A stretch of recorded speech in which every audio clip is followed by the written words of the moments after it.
आप देख रहे हैं दादा दादी की कहानियां सिर्फ सागर पिक्चर्स पर।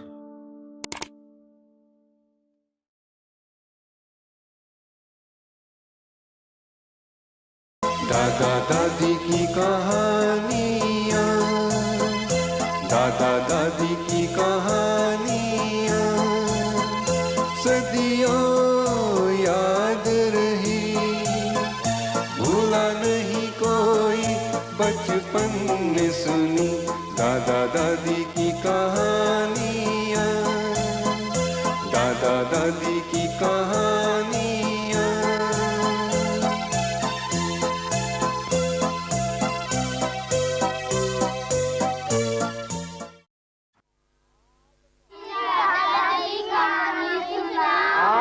कहानी नहीं, आज मैं पढ़ रहा हूँ। अच्छा सुनो, एक था राजा, एक थी रानी, दोनों मर गए, खत्म कहानी। देखो बच्चों, आज दादी के बारे ये कहानी सुनाने की, उनसे जाके कहो।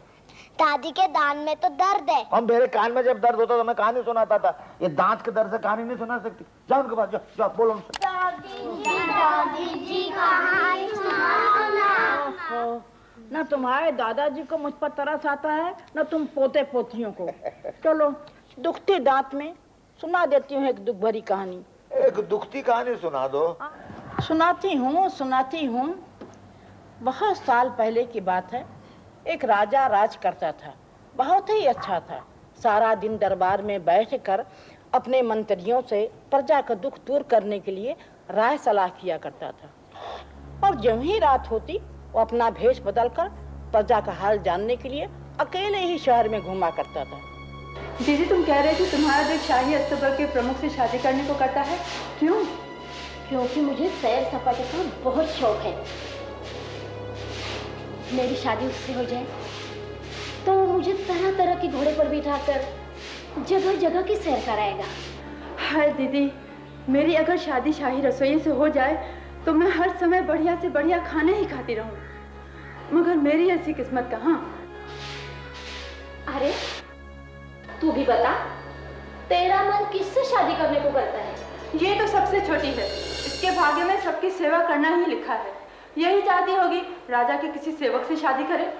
नहीं, मैं सेवक से नहीं राजा से शादी करना चाहती हूँ। मैं सेविका नहीं रानी बनना चाहती हूँ। ये रानी बनेगी। छिपकली आकाश से लिपटना चाह रही है। सपने देखो तो छोटे छोटे हमारी तरह, जो पूरे तो हो जाए। हाँ, हाय, हमारे सपने भी पूरे हो गए या नहीं? सपने तुम सब के पूरे होंगे, बड़ी के भी, मंझली के भी और छोटी के भी। फिर सुबह होते ही राजा ने उन तीनों बहनों को बुलाने के लिए अपने दूत उनके घर भेज दिया। आ गई तुम? महाराज, हमें यहाँ क्यों बुलाया? हमारा दोष क्या है? तुम सबसे बड़ी हो ना? हाँ। तो आ गया। मदन सेन, ये हमारे अस्तबल के संचालक हैं। हम तुम्हारी शादी इसके साथ करना चाहते हैं। तुम्हें कोई एतराज तो नहीं? महाराज। तो फिर ये लो वरमाला और डाल दो इसके गले में।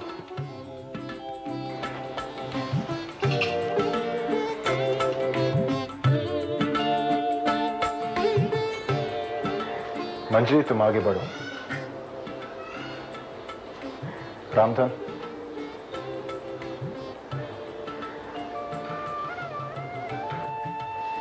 ये हमारा मुख्य रसोइया है। हम तुम्हारी शादी इसके साथ करना चाहते हैं।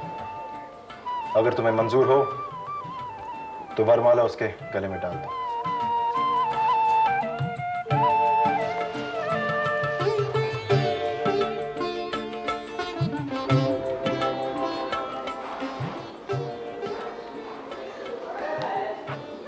तुम सबसे छोटी हो ना? हम तुम्हें अपनी रानी बनाएंगे। मंजूर हो तो वरमाला हमारे गले में डाल दो। महाराज, हमें यहाँ क्यों बुलाया? हमारा दोष क्या है? छिपकली आकाश से लिपटना चाह रही है। सपने देखो तो छोटे छोटे हमारी तरह, जो पूरे तो हो जाए। जब उन्होंने देखा कि छोटी का भी सपना सच हो गया तो ईर्ष्या से जल भुनकर खाक हो गई। इसमें ईर्ष्या होने की क्या बात है दादी जी? क्या बताऊं बेटी, लोगों का आम स्वभाव होता है, दूसरे को खुश और सुखी देखकर जलते भुनते कुढ़ते रहते हैं। ऐसे ही जल भुनकर उन दोनों बहनों ने एक दिन क्या किया पता है? क्या? बताती हूँ। एक शुभ दिन छोटी रानी को एक सुंदर सा बालक हुआ और इन दोनों बहनों ने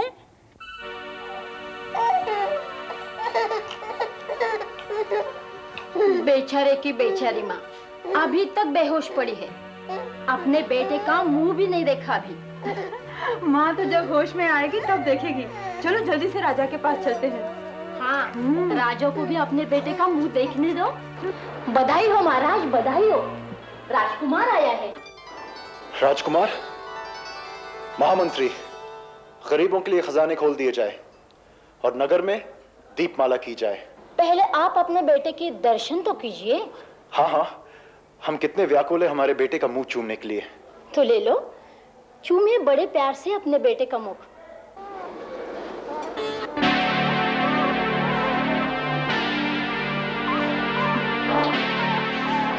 ये क्या मजाक है? ये मजाक नहीं, सच है। महाराज, आपकी पत्नी ने इसी को जन्म दिया है। क्या? हाँ महाराज, बेटा तो बेटा होता है।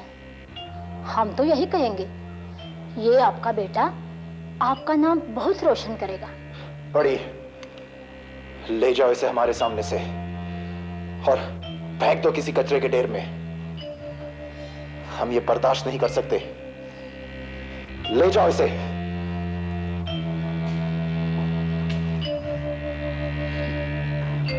क्यों दीदी, कर दिया राजकुमार के हुक्म का पालन? फेंक दिया उस पिल्ले को कचरे के ढेर पर? अरे उसे तो फेंक दिया, लेकिन इसका क्या करे? आखिर है तो राजकुमार। हाँ, आखिर है तो अपना ही खून, अपनी बहन का बेटा है। इसे कहीं फेंककर जीव हत्या का पाप भी तो अपने सर पर नहीं ले सकते। हाँ। अरे वो देखो, जंगल में किसी की कुटिया।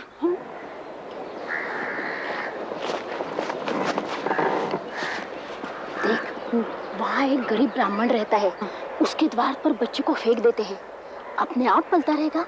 हाँ, ये ठीक है।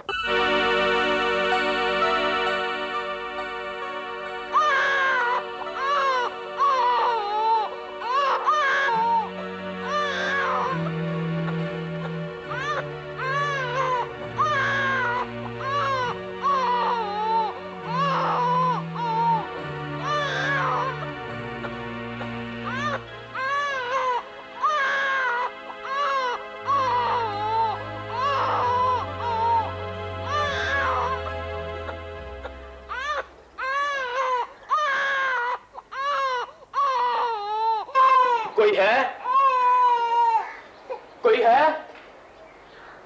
अरे रे, भूख लगी है, हम अपने बेटे को अभी दूध पिलाएंगे। फिर उन दोनों बहनों ने उससे भी बहुत गई गुजरी हरकत की। जब रानी को दूसरा सुंदर सा बेटा हुआ तो राजा को बिल्ली का बच्चा दिखा कर आई। राजा बड़ा उदास हो गया। कुछ साल और गुजर गए। रानी को एक सुंदर सी बेटी हुई। इन दोनों ने क्या किया, एक लकड़ी का गुड़िया राजा को दिखा दिया। बस राजा तो गुस्से में पागल हो गया और रानी को देश निकाल दिया। फिर रानी बेचारी रोती कलपती, डर डर भटकती हुई पता नहीं कहाँ गायब हो गई। अरे उन बच्चों का क्या हुआ दादी माँ?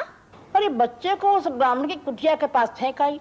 अब ब्राह्मण ने उन्हें बड़े प्यार से पाल लिया, पढ़ाया लिखाया, बड़ा किया। उनका नाम क्या रखा मालूम है? क्या? बेटों का नाम रखा, पहले का अरुण, दूसरे का वरुण और बेटी का नाम किरणमाला। समझी? किरणमाला। बच्चों, अरे वाह, तुम लोगों ने तो मेरी छोटी सी कुटिया को स्वर्ग बना दिया। ये देखो, मैं तुम्हारे लिए फल लेके आया, मीठे मीठे। चलो अंदर, हैं? फल खाते हैं। चलो। शाबाश शाबाश, चल मेरी मुन्निया, शाबाश, चलो। फिर दिन बीतते गए, तीनों बच्चे बड़े हो गए और एक दिन ब्राह्मण का अंत समय आ गया। वरुण, लगता है पिता की तबीयत कुछ ज्यादा खराब है। हाँ अरुण, भैया, पिताजी। चलो। पिताजी, पिताजी। मैं जा रहा हूं मेरे बच्चों। पिताजी, हम आपको जाने नहीं देंगे। इस दुनिया में आपके सिवा हमारा और कौन है पिताजी? जिसका कोई नहीं होता मेरी बेटी, उसका भगवान होता है। सुनो मेरे बच्चों, सदा प्रेम प्यार से रहना। बाबा, दूसरों को अपने से सुखी और संपन्न देखकर उनके प्रति अपने मन में जलन और ईर्ष्या कभी मत लाना। भूखों को भोजन देना, निआसरे को आसरा, अपनों से बड़े का आदर करना।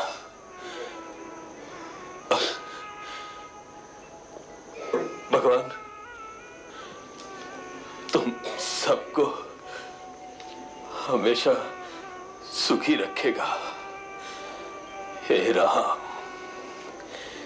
हे राम।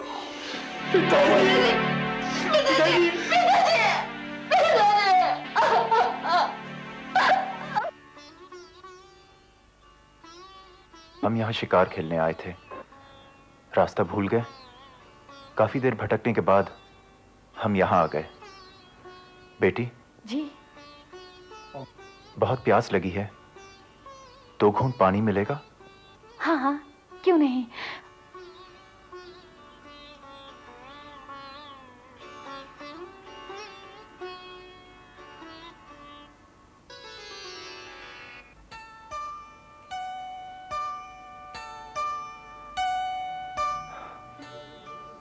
धन्यवाद।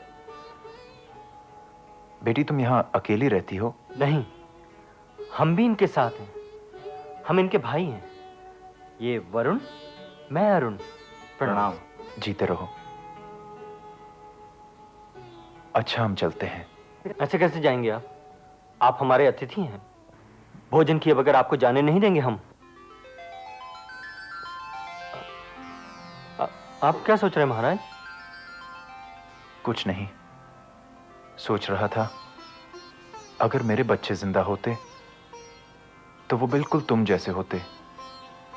2 बड़े लड़के तुम्हारे जैसे और एक लड़की बिल्कुल तुम्हारी जैसी। हम भी तो आपके बच्चे हैं महाराज। हाँ महाराज। हमें बेगाना मत समझिए। आइए पिताजी, पहले आप भोजन कर लीजिए। अच्छा बेटी, जैसे तुम ठीक समझो। आइए। आइए।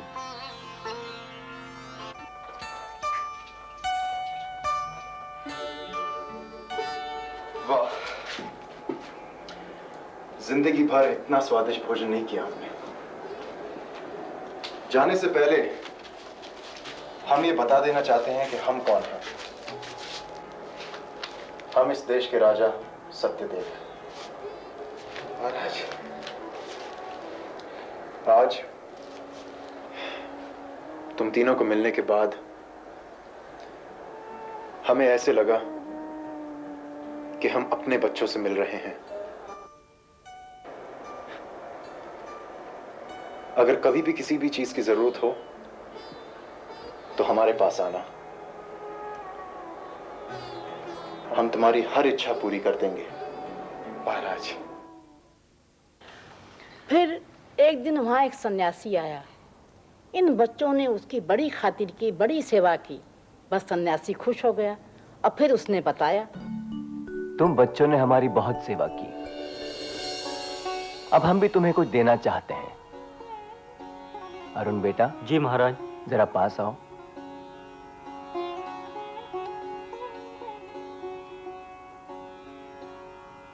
तेरे मन की ये इच्छा है कि तेरे पास इतना धन हो कि तू अपने भाई बहन को दुनिया का सारा सुख दे सके। हाँ महाराज। जा, तेरी इच्छा पूरी हुई। जाके बगीचे में देख। अरे वाह, सोने चांदी के फल। महाराज, वाह वाह,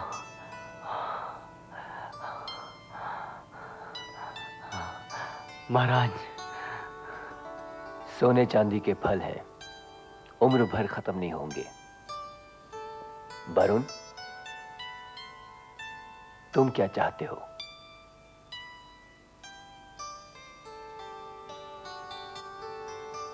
तुम ज्ञानी बनना चाहते हो ना? जा, तेरी इच्छा पूरी हुई। तू इतना बड़ा विद्वान बनेगा कि सारी दुनिया में तेरा नाम होगा।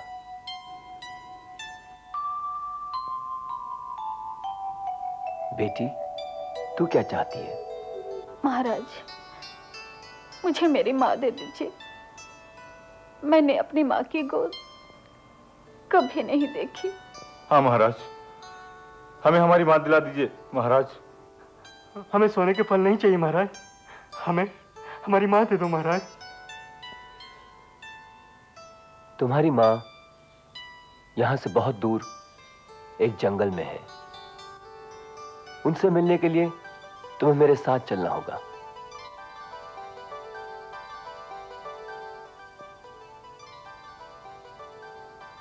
ये रही तुम्हारी माँ।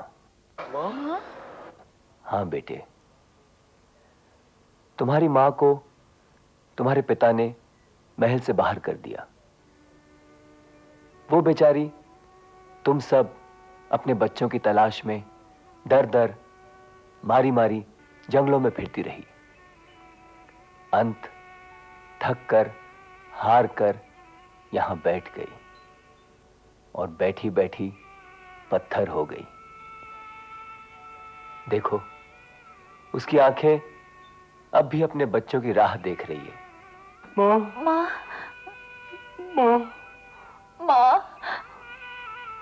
माँ, माँ, अपनी बेटी को अपनी छाती से लगा लो माँ। हम तेरे प्यार को तरस गए माँ। माँ, देखो माँ, माँ, हम लोग आ गए माँ। हाँ माँ, हम लोग आ गए।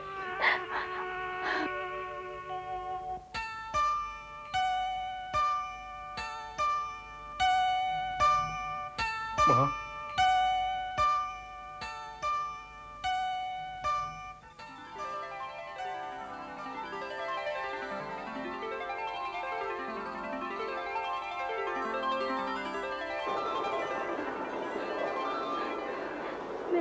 मेरे बच्चों, मेरे बच्चों।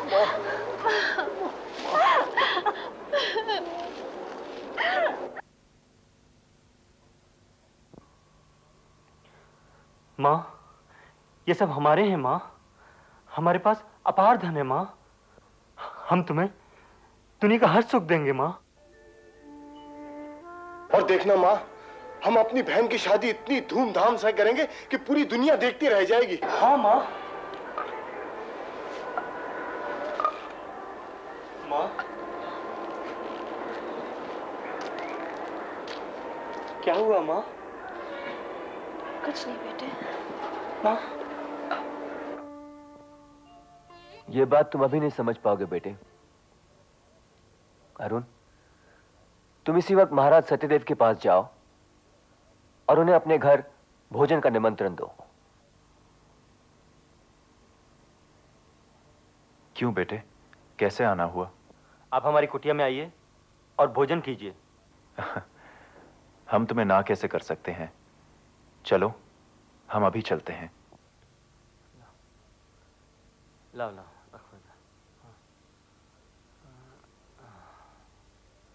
खाइए महाराज।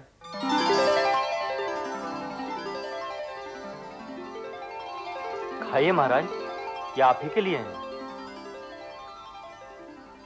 लेकिन बेटा, ये तो सोने के फल हैं। हाँ महाराज, ये हमारे बाग के हैं।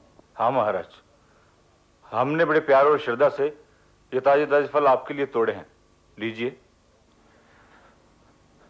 ये क्या बदतमीजी है? सोने के फल कभी पेड़ों पर लगे हैं? ये नामुमकिन है। ये नामुमकिन है तो ये कैसे मुमकिन है कि एक स्त्री पिल्ला, बिल्ली का बच्चा और काठ की गुड़िया को जन्म दे? अगर तुम्हारी पत्नी ऐसे बच्चे जन्म सकती है तो ये सोने चांदी के फल भी दरख्तों पर लग सकते हैं राजा। मूर्ख, दूसरों की बातों पर विश्वास करके तूने अपनी औलाद को मौत के मुंह दे दिया। अपनी हीरे जैसी पत्नी को देश निकाला दे दिया। ये सोने चांदी से भी मूल्यवान बच्चे तेरे अपने बच्चे हैं सत्यदेव। ये तेरा बेटा अरुण, ये वरुण और ये तेरी बेटी किरणमाला। धन्य हो उस ब्राह्मण का जिसने इन बच्चों को अपने बच्चों समान पाला।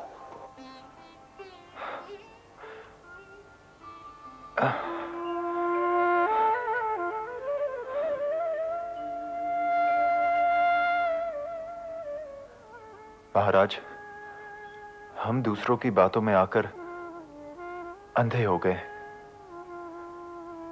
हमें माफ कर दीजिएगा।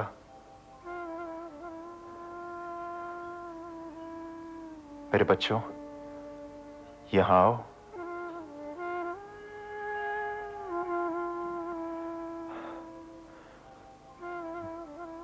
मेरे बच्चे मुझे माफ नहीं करेंगे? माफी पहले इनकी मां से मांगो सत्यदेव, जो दर दर भटकती रही। रानी? हमारी रानी जिंदा है? कहां है हमारी रानी महाराज?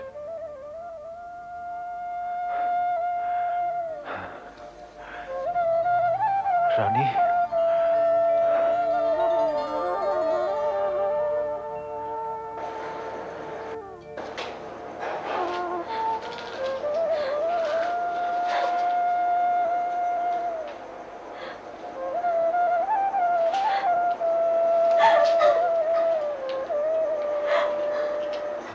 सुना बच्चों, कई बार समझदार से समझदार आदमी भी दूसरों की बातों में आकर उन अनमोल चीजों को खो देता है जिनकी कीमत सोना चांदी हीरे से भी नहीं की जा सकती। तो समझे बच्चों, औलाद से बढ़कर इस दुनिया में कोई चीज नहीं होती। बिल्कुल ठीक कह रहे हो। फिर छन पकैया छन के साथ सोया, दूसरों की बातों में आके अपना सुख खोया। तो देखते रहें दादा दादी की कहानियां सिर्फ सागर पिक्चर्स पर। और हाँ, लेटेस्ट अपडेट्स के लिए बेल आइकॉन दबाना न भूलें।